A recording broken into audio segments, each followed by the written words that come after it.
Pesawat itu dipercayai berlepas dari lapangan terbang Kota Kinabalu lalu terhempas di hujung landasan lapangan terbang Tawau.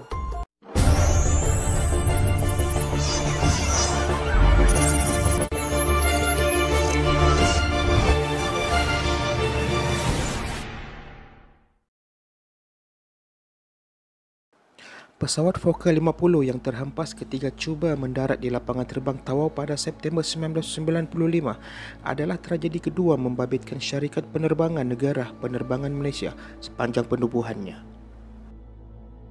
Tragedi ini berlaku selepas 18 tahun kejadian pertama membabitkan rampasan pesawat Boeing 7372-H6 pada Disember 1977 yang terhempas di Tanjung Kupang, Johor, mengorbankan semua penumpang dan anak kapal termasuk juru terbang.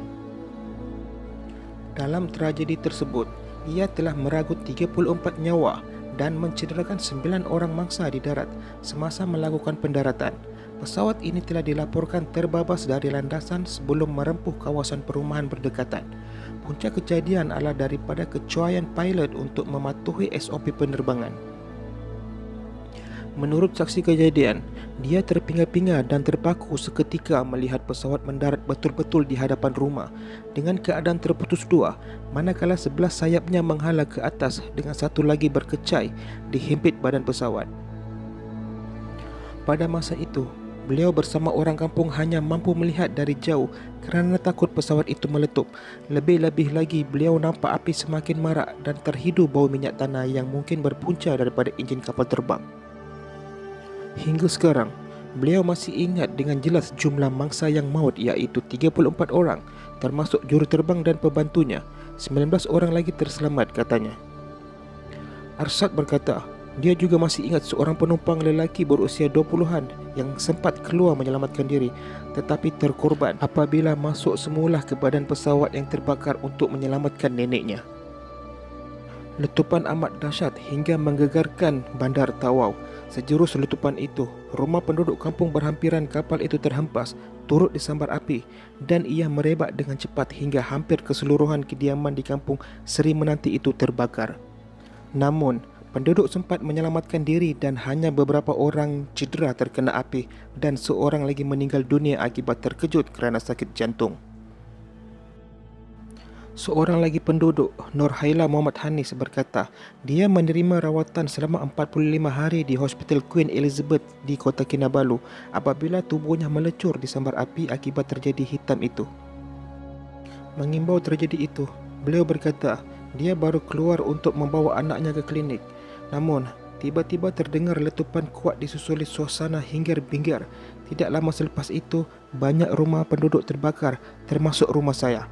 Tanpa disedari, seluruh tubuh saya disambar api. Begitu juga bayi saya yang dipercayai terkena percikan minyak dan api dari pesawat tersebut. Mengenai pengalaman seorang anggota Jabatan Bomba dan penyelamat yang menyertai operasi mencari dan menyelamat mangsa nahas itu, amat sedih kerana ramai mangsa nahas menjadi korban kerana tidak dapat diselamatkan. Beliau yang ketika itu berusia 37 tahun adalah antara 18 anggota Jabatan Bomba dan penyelamat yang dikerahkan ke lokasi sejurus menerima panggilan berhubung nahas berkenaan pada jam 12.55 tengah hari pada 15 September 1995. Selepas mereka sampai di tempat kejadian, selepas kapal terbang itu terhempas, beliau hanya nampak dua mangsa sempat terjun dari pesawat iaitu seorang pramugari dan seorang lagi pegawai jabatan penjara. Mangsa yang lain dipercayai pingsan akibat terhidu asap beracun daripada permaidani yang terbakar dan tidak sempat diselamatkan kerana api merebak dengan cepat serta berlaku letupan kuat.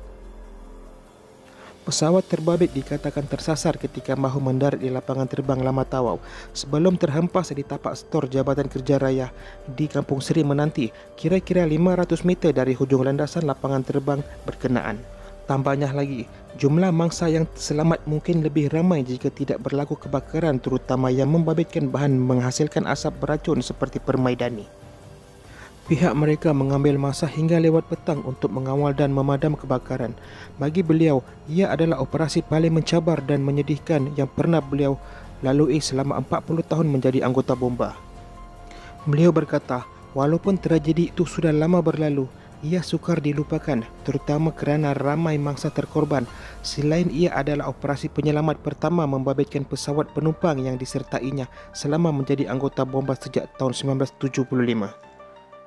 Namun, lapangan terbang lama Tawau kini dalam kenangan, manakala lapangan terbang baru telah dibina di lokasi lain, kira-kira 30 km dari Bandar Tawau. Lapangan terbang lama itu kini dimanfaatkan oleh golongan belia bagi penganjuran aktiviti permotoran seperti perlumbaan drag. Sekian, salam hormat.